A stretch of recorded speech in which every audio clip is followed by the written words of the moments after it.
My name is Yuan Yang. I'm from Vanderbilt University. Today I'm going to talk about our review on automatic atom generation of figure analogy problems.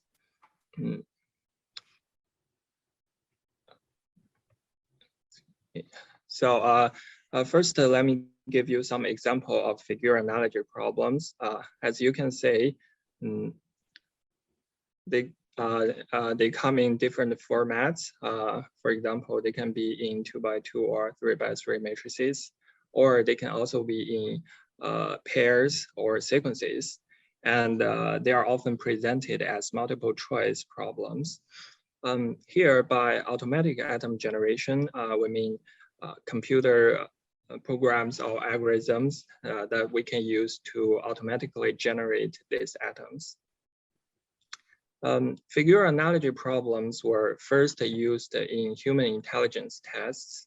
In the last 2 or 3 years, researchers in machine learning community, especially in deep learning community, are interested in solving these problems by data-driven AI models.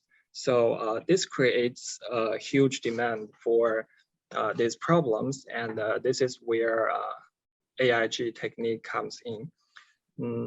So if you consider these two application domains, there is actually a subtle difference between them. In human intelligence tests, we use a relatively small problem set and administer this problem set to many human subjects. However, to train and testing data-driven AI models, we need a large data set, possibly consisting of similar atoms, and we are interested in training only a single or several variants of data-driven AI model. So we are interested in what type of AIG techniques we need to serve the purpose in both of these two domains. And this is why we did this review on this topic.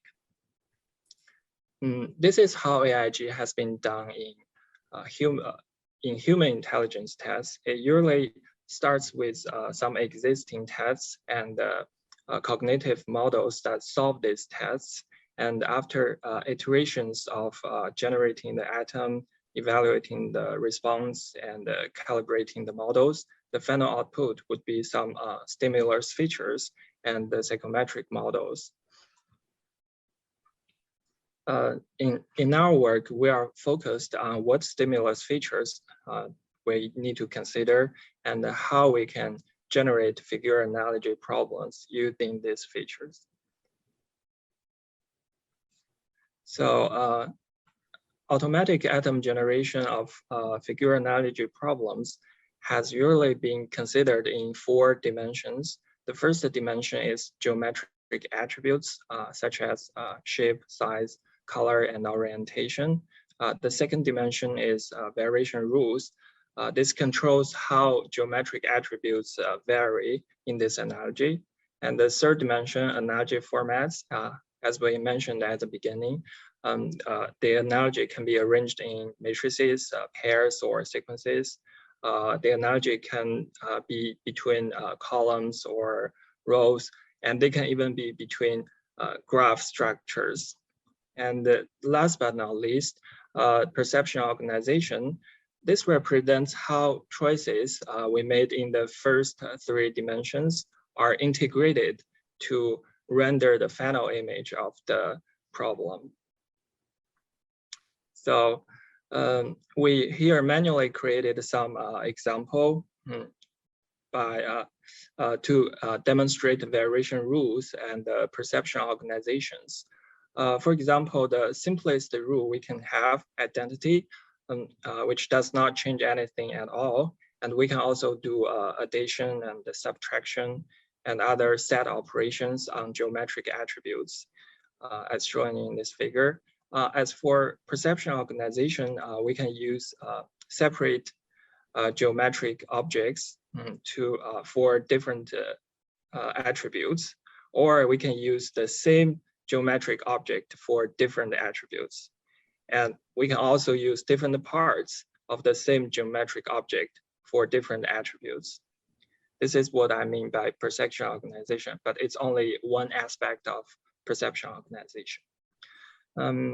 So in AI community, especially in deep learning and the computer vision community, this problem has been formulated as a classification problem in which the class label is the index of answer choices, and the two data set have been mainly used for training and testing data-driven models. The first data set is called procedurally generated matrices, PGM for short. It consists of 1.2 million figure analogy problems, but they are all highly homogeneous items because of how they are created. And another commonly used data set is called relational and analogical visual reasoning data set, RAVEN for short. This data set is much smaller than the PGM data set, but it's still much larger than the handcrafted problem sets. So handcrafted figure analogy problem is a tool that we can use to measure human intellectual ability.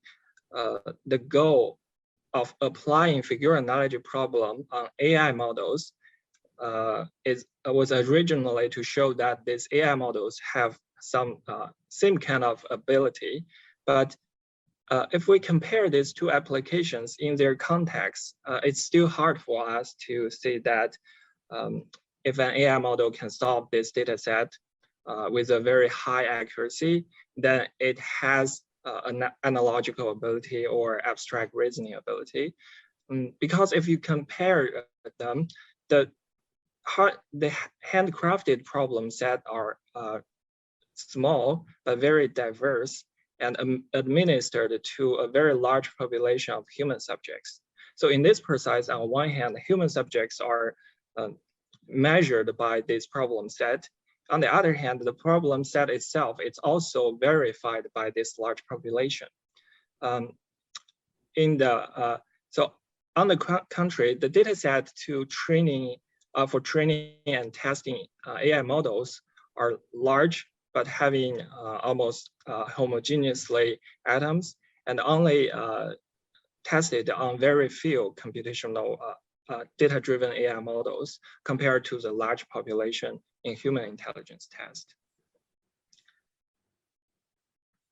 And so the way these large data sets are created is almost the same as atom generation for human intelligence test, but they adopted different designs in perception organization in the last dimension. For example, in the PGM dataset has 3 hard-coded spatial layouts as shown here, and the RAVEN dataset has more 7 hard-coded spatial layouts.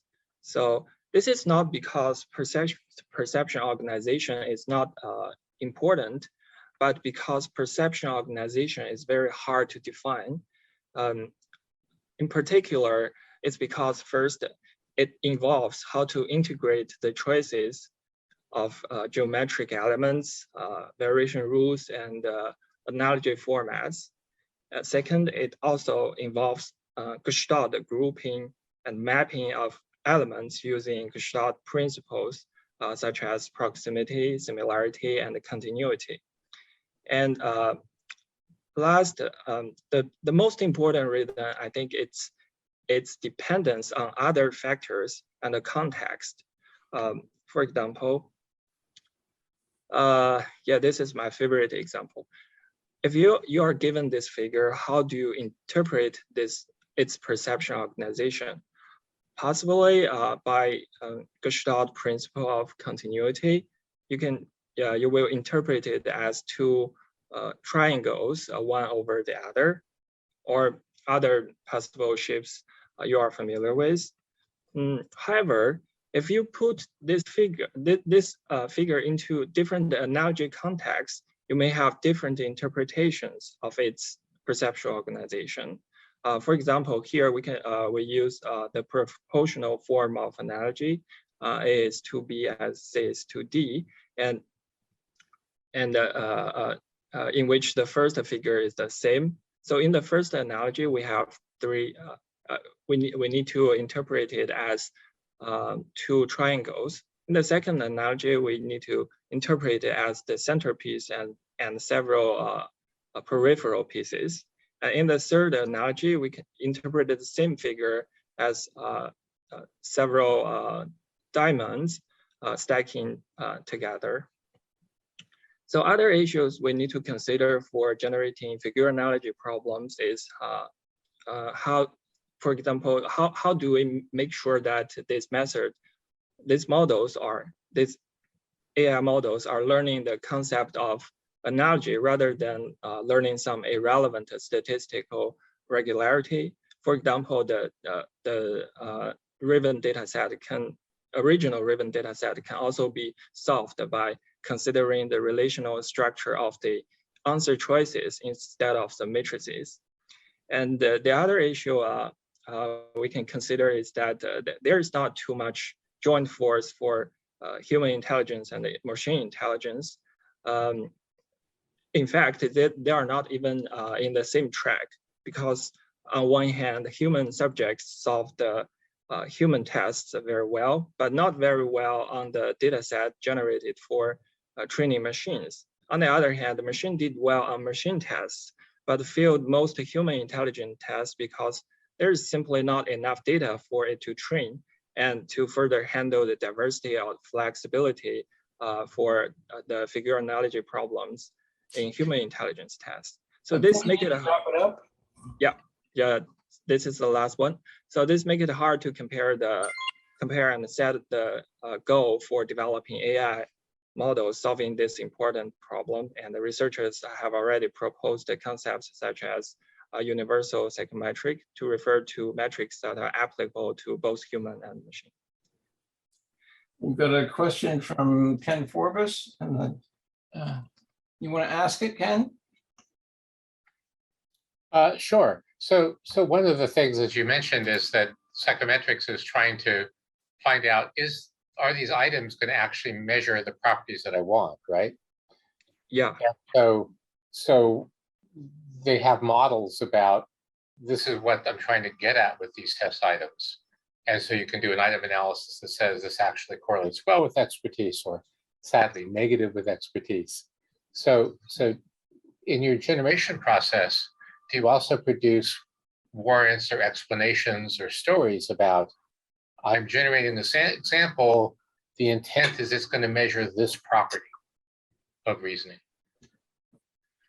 So it's not just example, but what it is the system is trying to get at when it's generating this example.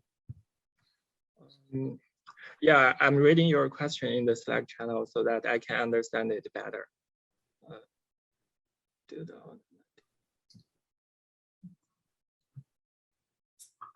Intended property. So the current situation in I will consider it in two cases.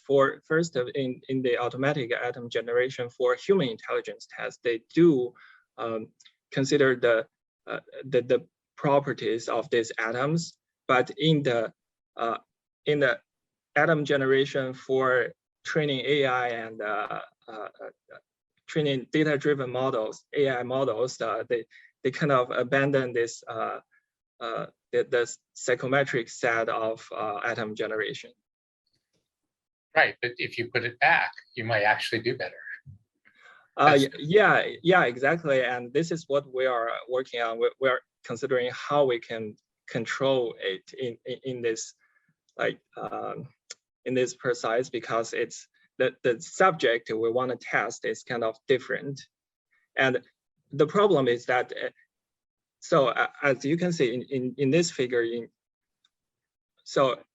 these two application domains, we can have a lot of human subjects, but we do not have many computational data-driven models in the second domain. So it's kind of to norm or standardize the generated data set in the second domain, which is that's hard for us to like characterize this properties. See, it's less the number of subjects than the analysis you do on them. So you can do an item analysis with 30 people, right? Which is tiny in Turking terms. It's more the theoretical analysis that you're bringing to the formulation process. So if your generators are structured with theoretical constructs, making those more apparent that you can actually, you can kind of use it to test them, right? If you think these things are going to be hard and easy in your theory, then you could generate something and it's got an internal score about how hard it's supposed to be. And it turns out humans are negatively correlated with it. Then that tells you something, right? Yeah, exactly. Yeah. And you know, I think it's very interesting. So like the phenomena described in some papers that the data set generated for training AI models, they are kind of very hard for human to solve. Yeah. But like the intelligence test for human is also very hard for machine to solve. Chat rooms that are open, and that might be the easiest way to carry this very interesting conversation on forward.